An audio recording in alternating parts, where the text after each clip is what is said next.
Welcome to another episode in the Neon Jazz interview series with modern jazz drummer Zack Albetta. He was born and raised in the arts-rich region of Santa Fe, New Mexico, and made his way into the jazz studies program under the great Bobby Watson at the University of Missouri, Kansas City. During his 7-year stay in Kansas City, he got a solid education in both the classroom and a very, very thriving jazz scene full of talent. These days, he is residing in Los Angeles, or Beverly Hills to be exact. He's very busy with a solid lineup of gigs, including being a part of Disneyland's Five and Dime Band. He loves jazz and all the virtues that have come along with it. During an open interview, he spoke about many things. Dig it. So, first of all, thank you for taking a little time to talk with us. We really appreciate it. My pleasure, man. Thank you for having me. Absolutely. So, the first thing I'm going to ask, what has been going on with you lately? Well, lately, let's see. Most recently, I became the drummer for a group called the Jennifer Keith Sextet here in L.A. Jennifer Keith is a fantastic singer, and her band leader is a tenor sax player named Mondo Durrani, who he was the founding member of Royal Crown Revue back in the 90s. Yeah. So he built this group around her. And since joining that group, I joined that group in September of 2014. And we've played at the Cosmopolitan in Las Vegas. We did the Catalina Jazz Festival in, I think it was October. So that's one of my main gigs. These days, they're planning a new record and hopefully some tour dates later in 2015. So that's been really fun. Also, I've been playing with another swing band called Fat Cat Swinger. It's kind of a party band. And me and another drummer kind of split that drum chair depending on who's available. And the constant for me for the last 3 years almost has been playing at Disneyland in a group called the Five and Dime Band, which is like a quintet plus a singer. It's kind of, a 1930s Ella vibe. Yeah. So those are what's keeping me busy these days. Very cool. Lucky three right there. Yeah.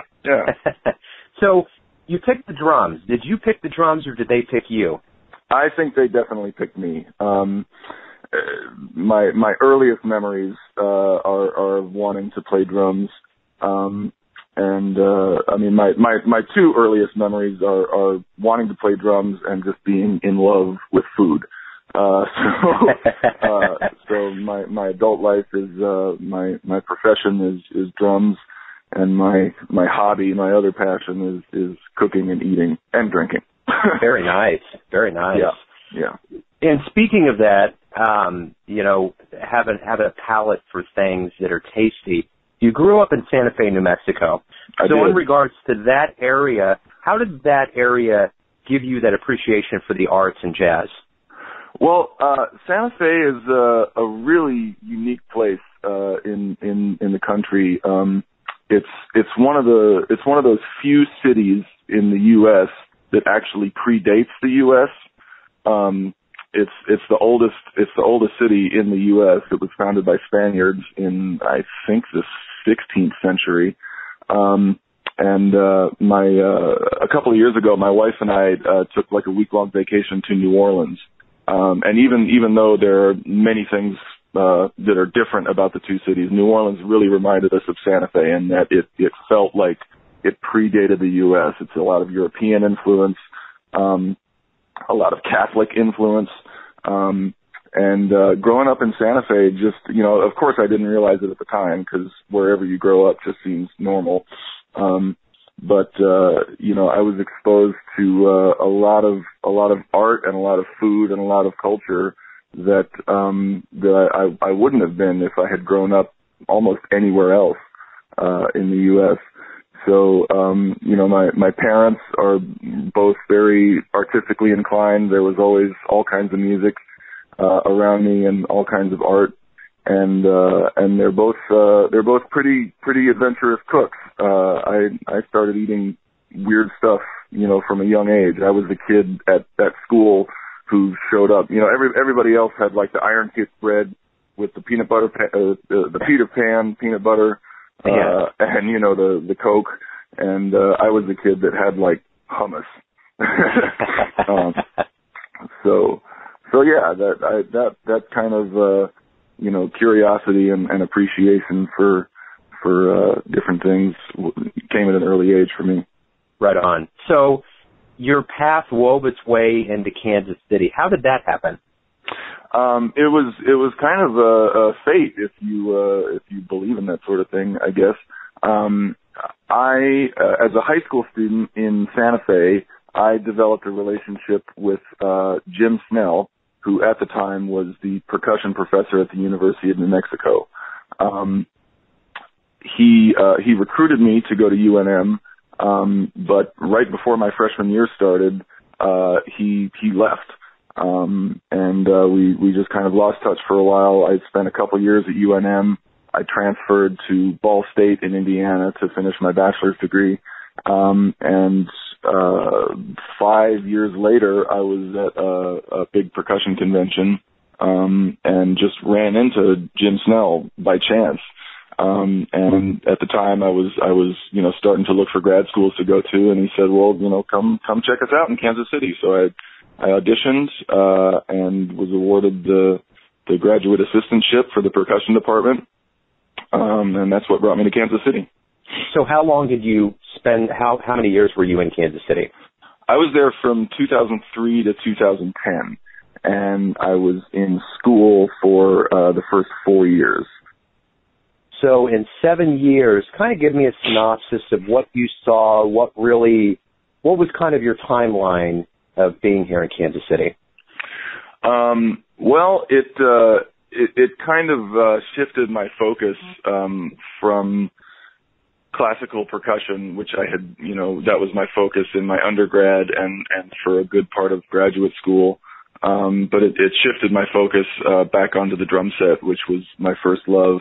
I finished my classical percussion master's degree. But as I was nearing the end of that, I was thinking, cause I had been in the big band and jazz combos studying with Bobby. And as I was finishing my classical degree, I was thinking, man, I wish I had more time to just hang out with Bobby. Yeah. So, I decided to, get a second master's degree, in jazz and studio music. And I cared not at all about the piece of paper. It was really just to spend more time with Bobby and with the other jazz students and, with, guys like Doug Allwater, and the adjunct faculty that the jazz program at UMKC has. So Bobby was extremely cool about it and really kind of bent over backwards to get me some financial aid, so that I could basically get that second master's degree for free. So what was it about Bobby as a person and as a teacher that was so alluring that made you that's a pretty big commitment to stick around for another chunk of education. What was it about him that moved you so much? He's just a magnetic personality, first of all. I mean, if neither one of you were holding instruments, if you're just having a beer, he's just an extremely magnetic person to be around. He's inspiring. You never know when a pearl of wisdom is going to fly out of his mouth. And I felt like that at the end of 2 years after my first master's degree, I felt like I had just scratched the surface of what Bobby had to offer. So I knew there was a lot more wisdom and knowledge and fun that I had to mine out of him still. So in your time that you were here, you played with Bobby, the 18th and Vine Big Band, Karen Allison, Clint Ashlock, the list of those cats in Kansas City that are really kind of bringing in a renaissance and keeping the KC scene very fluid. You played with these guys. What did that time really teach you and give to your jazz backbone? It made me realize that young jazz players can really write their own ticket in terms of the music they want to make. The time I was in Kansas City, I think, like you said, was a renaissance in Kansas City, and it's still happening, I think. And I think previous guests of yours on the podcast have pointed to Bobby as the catalyst for that, and I think it's absolutely right. So it was interesting. When I first got there, I was very familiar with Kansas City's history and its place in jazz history. And when I first got there, I felt like Kansas City was still dominated by that history. It was very much a straight ahead town. That's what the audiences liked. That's what the musicians were playing. And that's still there. And I hope that always remains there. But during my 7 years there, a bigger and bigger piece of the scene seemed to be represented by people my age or around my age, who were just coming up with new things, original music, original compositions, cool fusion projects, not fusion in the sense of, headhunters or whatever, but just, mixing different influences, Latin music, hip hop. I've always said that the music scene in Kansas City is very incestuous in the best possible way. Because, the different circles of musicians, find each other and dream up projects to do together. So the longer I was there, the more that seemed to happen. It really gave me a taste for,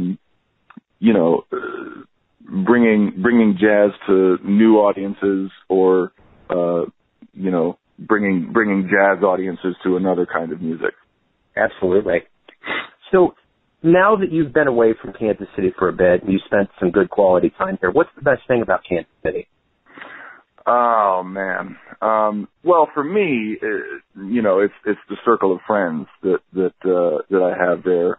Just what I call my chosen family. That's very personal to me, but I feel like I really became an adult in Kansas City.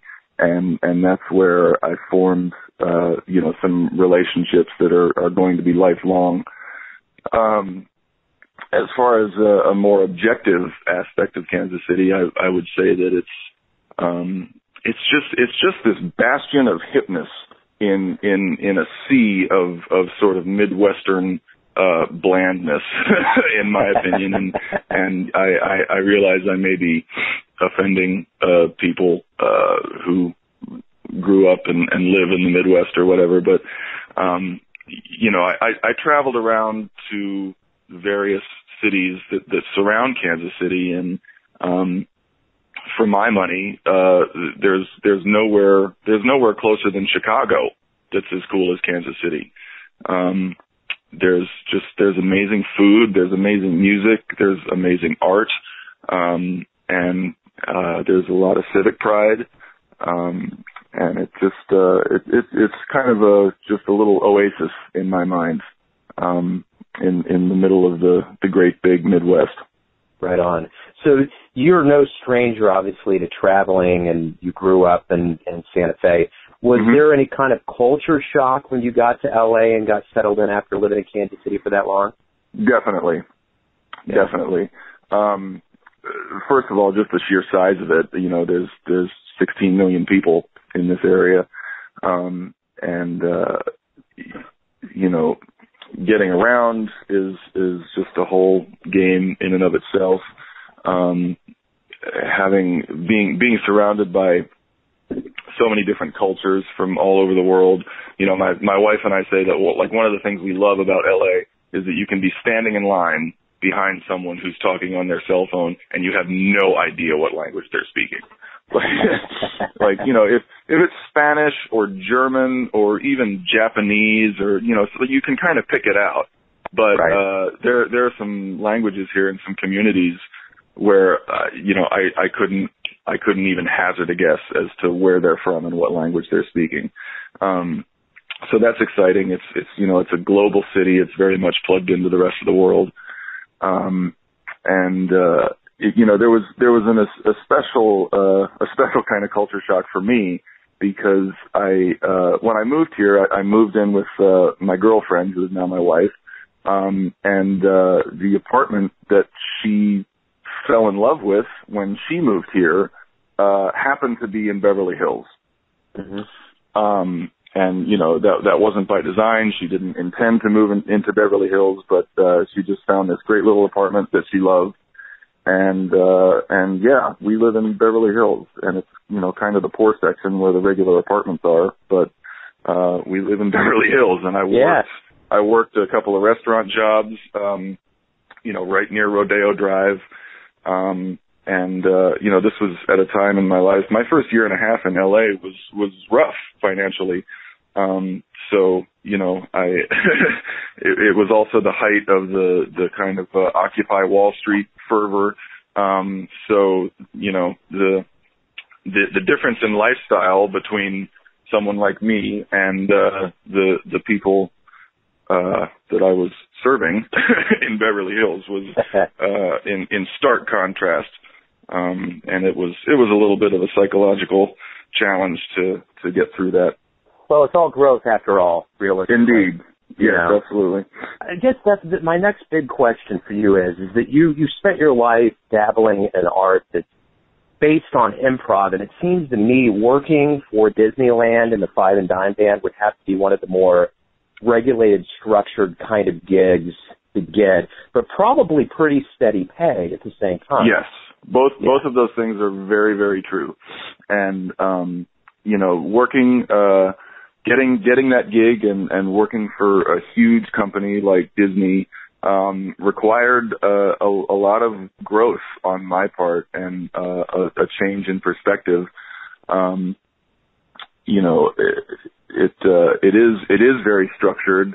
And,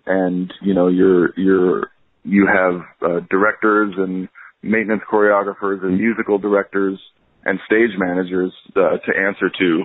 And there was a time, I think 6 or 7 years ago, or the time I was in Kansas City, I would have had trouble with it.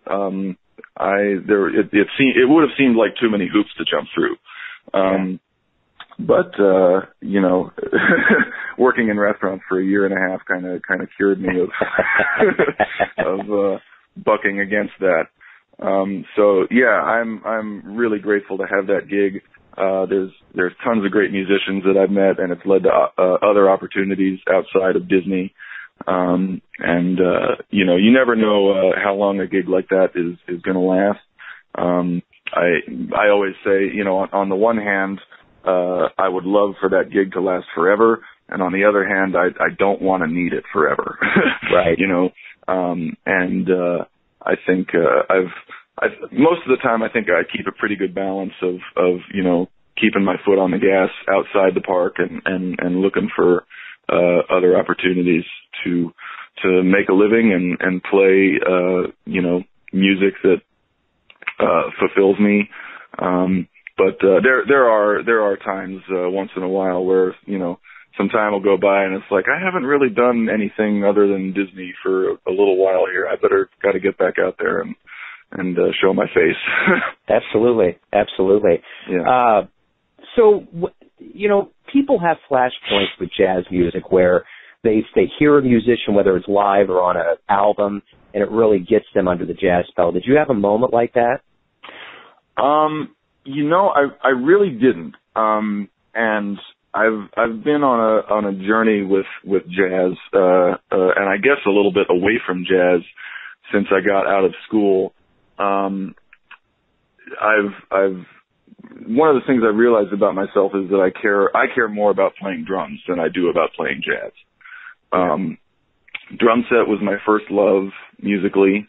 And the reason I got into jazz was because when I went to college, that was the vehicle that I could continue playing drum set.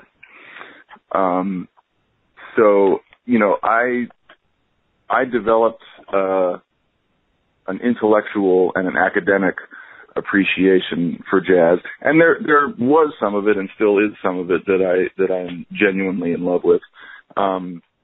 But you hear those stories about, I heard this record, or I saw this person live, and it just changed everything. But that never really happened to me. I think my journey into jazz was more gradual. I never amassed a huge jazz record collection. I was pretty picky and choosy about what I brought into my music collection. Like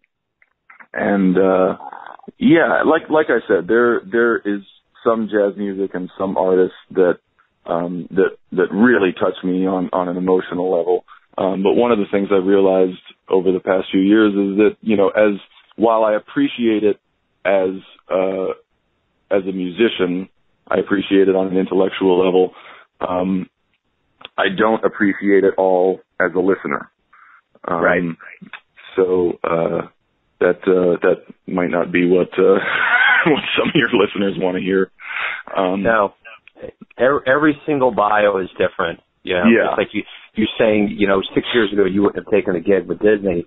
And I keep thinking about all the jazz bios, like, say, Ella Fitzgerald, her beginnings were really grim, but she always said in interviews later on she wouldn't trade any of that in because it made her dig within to find that place to bring about the music she made, Right. So right. It's the beauty of life. We're all different. We all have our own paths, And part of that was actually Bobby. Bobby kind of made it okay to not like something or to call something out or to say the emperor has no clothes. I remember one time we were in an improv class that Bobby did, and we were having this discussion about I guess it was a discussion about playing outside versus playing inside. And Bobby said, anybody can play something nobody understands.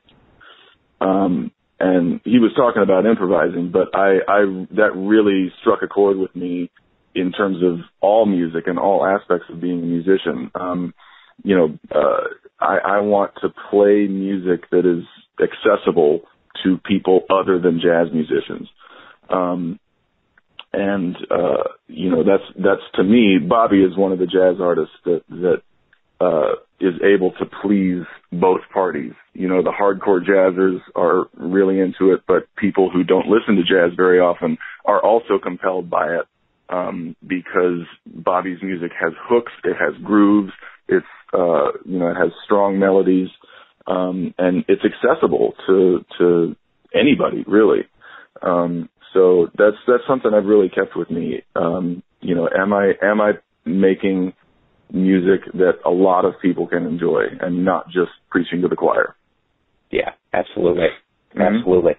Well, what's the nicest thing a fan has ever said to you, or the nicest group, like the feeling you got from a crowd in your life?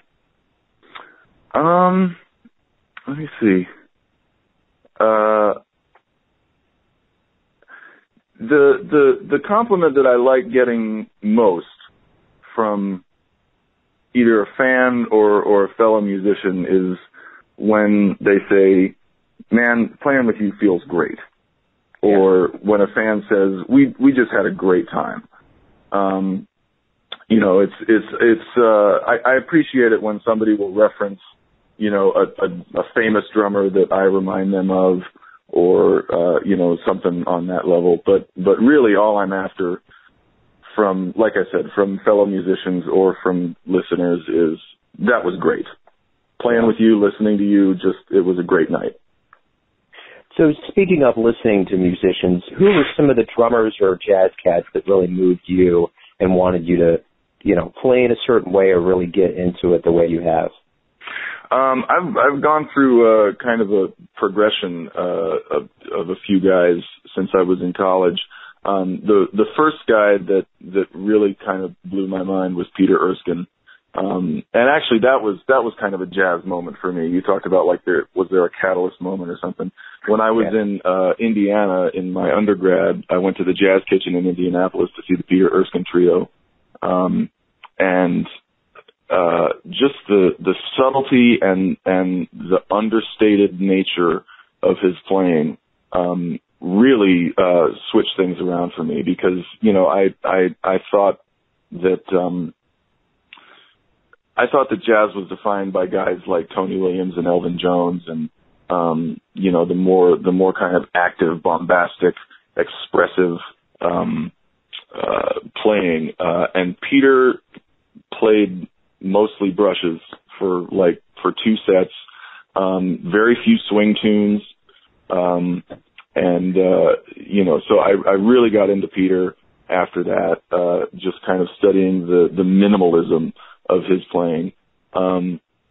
After that, I kind of went the opposite direction and got really into Bill Stewart, because Bill is just such a unique voice on the drums, the way he orchestrates the drum set and the vocabulary that he uses on the drums really kind of blew my mind open. I spent an entire summer with the John Scofield Trio CD en route in my car. And anytime I was in the car, that CD was playing, just digging on Bill Stewart. And then after that, I really got into Keith Carlock, who is not, a straight-ahead jazz drummer per se. He plays a lot of, improvised music. But again, the vocabulary he uses and just kind of the character of his grooves, I found really unique. And he was also someone who I got a lot from technically. He has a kind of a unique setup. The way he sets up the drums, he plays traditional grip. He tilts the snare drum way forward, kind of like the old school guys did. His rack toms are basically parallel with the floor. Usually the rack toms are tilted toward the drummer, but he's got them, almost flat. And his floor toms are tilted away from him, like the snare drum. And at the time, I was very conscious about my posture behind the kit. I tried that kind of setup, and it made me realize that it really forced me to sit up straight and be balanced behind the kit. The setup I use currently is a kind of a less extreme version of that. But studying his playing really kind of moved my playing and my physicality forward, I think. And now I'm back to Erskine. so very cool. So yeah, people ask me sometimes, like, who are the drummers that you love? Who are the old school cats that and I feel kind of guilty because I appreciate and love all the old cats, Max Roach and Tony Williams and Elvin and all those guys, but they haven't really influenced me as much as guys that are still alive, basically. Yeah, without a doubt. So I think that's another thing that I feel kind of guilty about, and like maybe my jazz cred isn't in good order, is because I haven't studied every Tony Williams record. I haven't studied every Elvin Jones record. But for whatever reason, the modern guys just kind of struck a chord with me more. Yeah, well, it sounds like it's working for you, for sure. I hope so, yeah. What's the greatest thing about getting up every day? I get to play drums for a living, man. That's the opportunity that moving to LA has afforded me. There are a lot of musicians who, in addition to playing, they'll do some sort of teaching or some sort of writing or some sort of non-musical work. I've done that in the past, but since I was a kid, my goal has been I want to make 100% of my living playing drums. I get to do that for the time being, at least. So yeah, I'm really grateful for that every day. To beat back the misery of LA traffic, what's the number one activity you do? Podcasts. Nice. Definitely. Again, I feel guilty as a musician and as a jazz musician because there's part of me that's saying, like, you should be listening to every jazz podcast and every drum podcast and and just, constantly studying and blah, blah, blah. But really, I listen to, WTF with Mark Maron, and I listen to food podcasts, and I listen to NPR stuff. And, I just think, that I need to be a person as well as a drummer. So yeah, podcasts, really help, kind of, fight the urge to start screaming and shaking your steering wheel. That's right. So do you have an album that's in the works that you're thinking about putting out sometime soon? Under my own name? Yeah. Not at all. Not at all. That's another thing that I've realized about myself as a musician, is that I'm not the kind of musician that is a prolific outputter of original content. I've done some composition and I enjoy arranging. I did a lot of arranging for Shay Estes when I played with her in Kansas City. But one of the things I've realized about myself is that I am a sideman. I am not Brad Cox. I am the guy that Brad Cox needs to help his vision, come on stage. I enjoy collaborating and adding my skills and my perspective and my craft to a project more than I enjoy, being in charge of the project or dreaming up the project. Sure. Let's say in 10 years from now, we get back on the phone and we talk and we catch up with what's going on. What are you going to want to tell me about? What are you looking at things that may happen, not even 10, maybe 5 years from now? What do you want to see happen?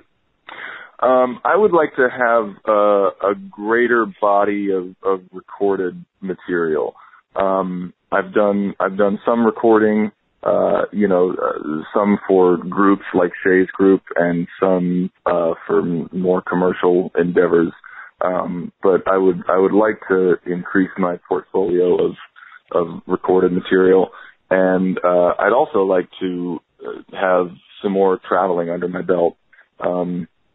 I've gotten to do a little bit, but the two things that I wanted to those are the two things that I wanted to focus on, and kind of the reasons I moved to LA is that I wanted to record more and I wanted to travel more. And since I've been here, like I said, I've gotten to do some of that. But I would definitely like to have done both, more of both of those things in 5 or 10 years. Very cool. So if we had to condense you down, Zach, and figure out who you are and what motivates you in the length of a tweet, tell me who you are. Man, again, this answer would have been different, 6 or 7 years ago. 6 or 7 years ago, I would have said, drummer, unique voice, musician, artist, blah, blah, blah. But now it sounds kind of cheesy, but I really think I'm Christina's husband. That's what I want to be good at. So I'm human and husband first, musician and drummer second.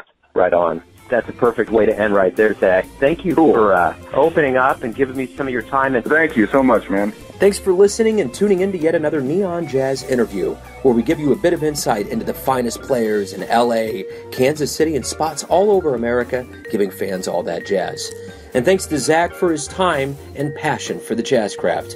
If you want to hear more interviews, go to Famous Interviews with Joe Dimino on the iTunes Store, or you can always visit theneonjazz.blogspot.com for all things neon jazz. Until next time, enjoy the music, my friends.